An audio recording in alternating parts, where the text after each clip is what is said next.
नमस्कार दोस्तों, आज हम बात करने वाले हैं भारतीय शेयर बाजार की सबसे चर्चित कॉर्पोरेट स्टोरी में से एक वेदांता के डीमर्जर की। और यकीन मानिए, अगर आप वेदांता के शेयर धारक हैं या शेयर बाजार में निवेश करते हैं तो ये वीडियो आपके लिए सबसे ज्यादा महत्वपूर्ण हो सकता है, क्योंकि सवाल सिर्फ इतना नहीं है कि वेदांता टूट रही है। सवाल अब ये भी है कि क्या इस टूटने से निवेशकों की छुपी हुई दौलत बाहर आने वाली है।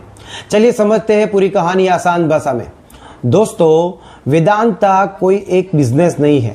कंपनी एल्यूमिनियम भी बनाती है, ऑयल एंड गैस में भी काम करती है और पावर सेक्टर में भी काम करती है। उसके अलावा आयरन और स्टील बिजनेस में भी है और कई अन्य नेचुरल रिसोर्सेज बिजनेस में भी उसके पास है।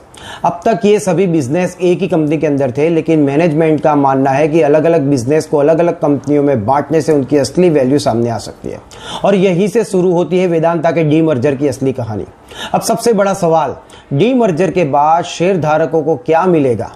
योजना के अनुसार अगर देखा जाए तो वेदांता के मौजूदा शेयर धारकों के पास वेदांता लिमिटेड का शेयर तो रहेगा ही, साथ ही उन्हें नई बनने वाली कंपनियों में हिस्सेदारी भी मिलेगी। यानी कि इन कंपनियों में जो शामिल है उसमें से Vedanta aluminium, Vedanta oil and gas, Vedanta power, Vedanta iron and steel and Vedanta limited का मुख्य व्यवसाय है।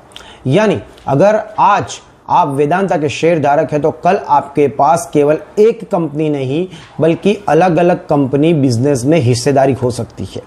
अब सवाल यह है कि बाजार इस खबर को इतना बड़ा क्यों मान रही है, क्योंकि कई बार एनालिसिस का मानना है वेदांता के अलग अलग बिजनेस की असली कीमत अभी शेयर प्राइस में पूरी तरह से दिखाई नहीं दे रही है। उदाहरण के तौर पे देखा जाए तो एल्यूमिनियम बिजनेस का वैल्यूएशन टोटली अलग है, ऑयल एंड गैस बिजनेस का वैल्यूएशन भी अलग है, पावर बिजनेस का भी अलग है और आयरन एंड स्टील बिजनेस का तो बिल्कुल ही अलग है।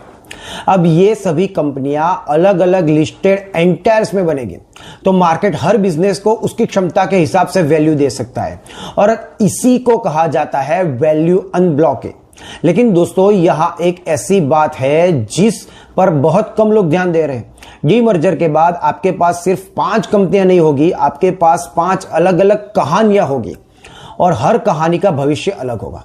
एल्यूमिनियम सेक्टर का साइकिल ही बिल्कुल अलग है, ऑयल एंड गैस सेक्टर का तो डिफरेंट साइकिल है, पावर बिजनेस अलग तरीके से चलता है और आयरन एंड स्टील की कहानी तो सबसे ज्यादा अलग है। यानी हो सकता है कि इन 5 कंपनियों में से 1 या 2 कंपनियों आने वाले वर्षों में बाकी सभी बेहतर प्रदर्शन कर दें और यहां से असली निवेश शुरू होता है।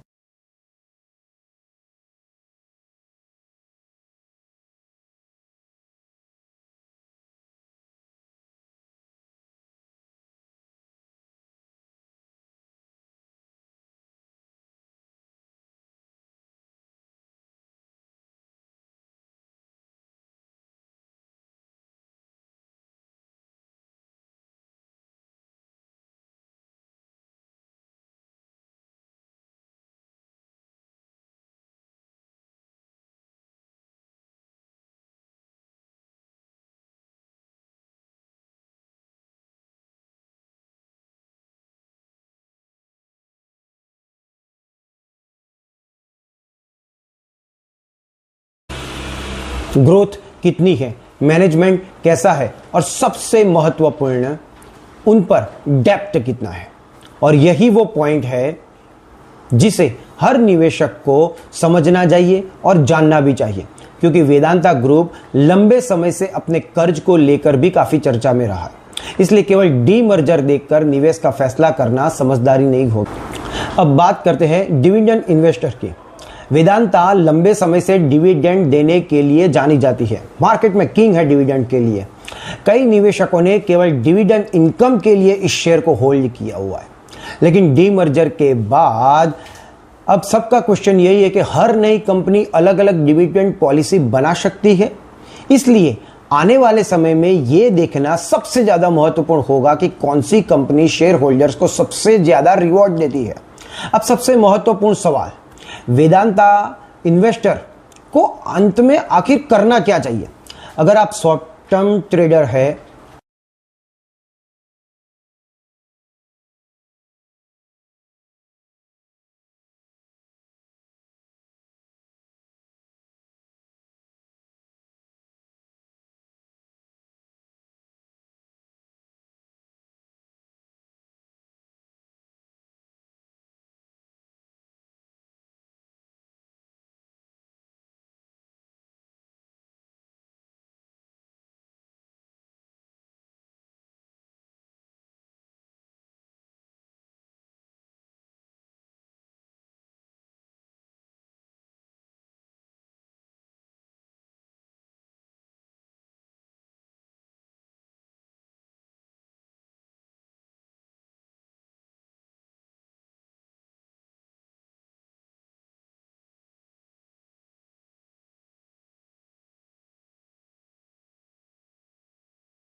अपनी राय इस कमेंट बॉक्स में जरूर लिखिएगा और ऐसे ही नए अपडेट्स के लिए चैनल को सब्सक्राइब जरूर कीजिएगा। धन्यवाद।